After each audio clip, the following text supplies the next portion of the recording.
adik-adik semua, kembali lagi di channelnya Kak Eka, Kinetic Education. Nah, di video kali ini, Kak Eka akan melanjutkan uji kuesioner, yaitu uji reliabilitas ya. Nah, sebelumnya Kak Eka sudah membuatkan tutorial mengenai uji validitas untuk kuesioner adik-adik.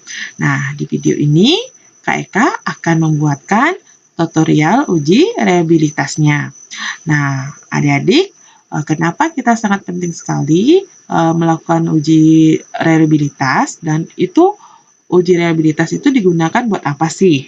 Ya, intinya uji reliabilitas itu digunakan untuk mengetahui konsistensi alat ukur. Nah, karena apa? Kuesioner itu merupakan salah satu alat ukur loh ya adik-adik ya. Nah, apakah alat pengukur yang digunakan dapat diandalkan dan tetap konsisten jika pengukuran tersebut diulang? Oke, jadi kalau adik-adik, kuesionernya ini adik-adik pengen nanti diulang melakukan percobaan atau penyebaran data lagi dan menggunakan kuesioner yang sama, apakah konsisten atau tidak. Nah, itu pentingnya kenapa kita mesti melakukan uji reliabilitas. Nah, itu kegunaannya, oke? Nah, di video ini Kak Eka akan memberikan tutorial menggunakan SPSS, program SPSS ya. Nah, di tutorial SPSS ini, kebanyakan peneliti itu menggunakan uji reliabilitasnya yaitu metode ALPA atau CROBATS ya. Nah, kenapa mesti metode ini?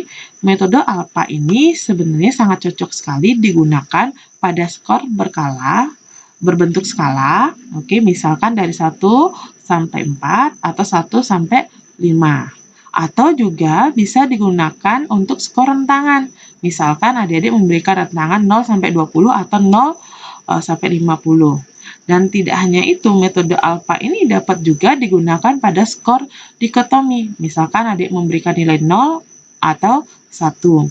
Nah, kebanyakan dari kuesioner-kuesioner yang kita buat itu menggunakan istilah berbentuk skala gitu ya, dari 1 sampai 4 atau 1 sampai 5. Oke. Nah, kemudian kriteria pengambilan keputusannya bisa menggunakan batasan tertentu seperti 0,6. Jadi batasan 0,6 bisa kita pakai.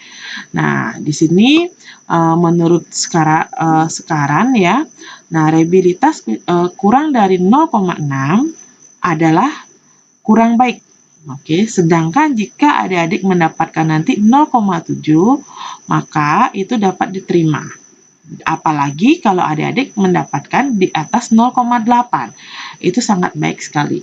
Sangat baik, oke? Nah, di sini Kak Eka masih tetap menggunakan data yang sama pada saat uji validitas ya. Nah, sekarang kenapa harus metode ALPA yang kita gunakan di program SPSS seperti tadi yang Kak Eka jelaskan. Di sini kuesioner yang Kak Eka sebarkan itu adalah memakai di sini skala Likert ya, yaitu dari rentangan 1 sampai 4. Oke, di mana Kak Eka membuat istilah sangat tidak setuju gitu ya. Itu Kak Eka kasih angka 1 gitu kan. Kemudian tidak setuju itu 2, setuju itu 3, dan sangat setuju itu 4. Sehingga diperolehlah data seperti ini. Nah, oke. Nah, data seperti ini di mana item kuesionernya itu ada 10 dan responden yang Kak Eka ambil itu adalah 12 orang. Nah, ini adalah sekedar contoh ya. Contoh buat adik-adik untuk agar bisa memiliki bayangan bagaimana caranya melakukan uji reliabilitas kuesioner yang adik-adik yang sudah adik-adik sebarkan untuk mengetahui reliabilitasnya apakah baik, apakah dapat diterima, ada baik atau kurang. Oke. Ya, kita langsung saja masuk ke program SPSS-nya. Oke. Nah, di sini karena masih menggunakan timer ya adik-adik ya. Bagaimana cara penginputan variabel ini atau data view ini?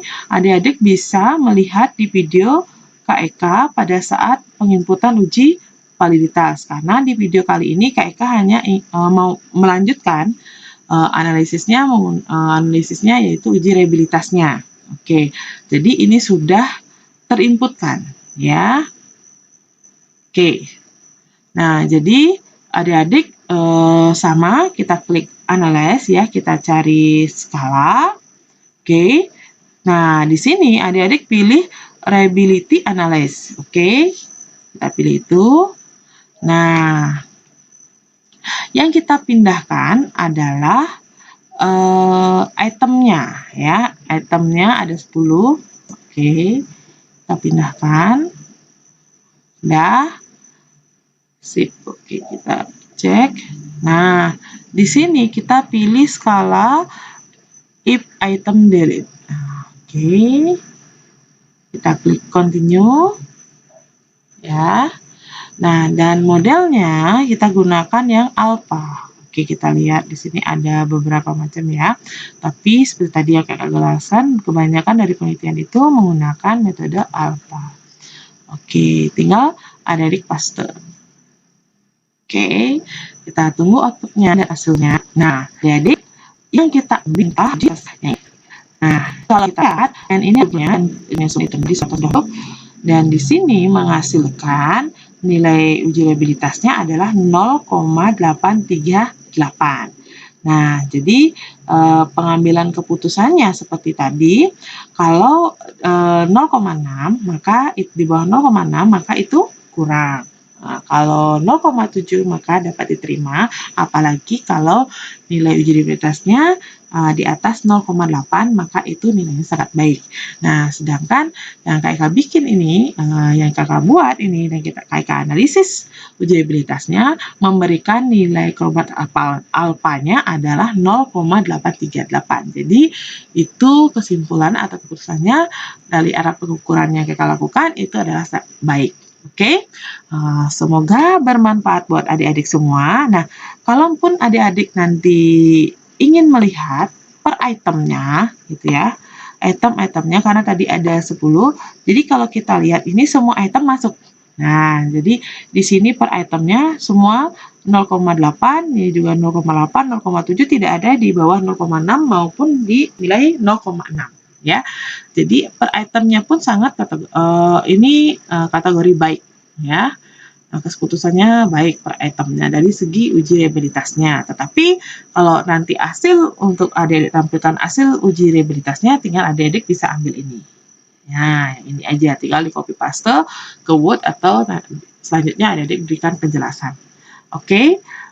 Demikian video tutorialnya Kak Eka mengenai uji reliabilitas untuk kuesioner yang adik-adik buat. Semoga ini bermanfaat dan adik-adik bisa mencobanya di rumah ya.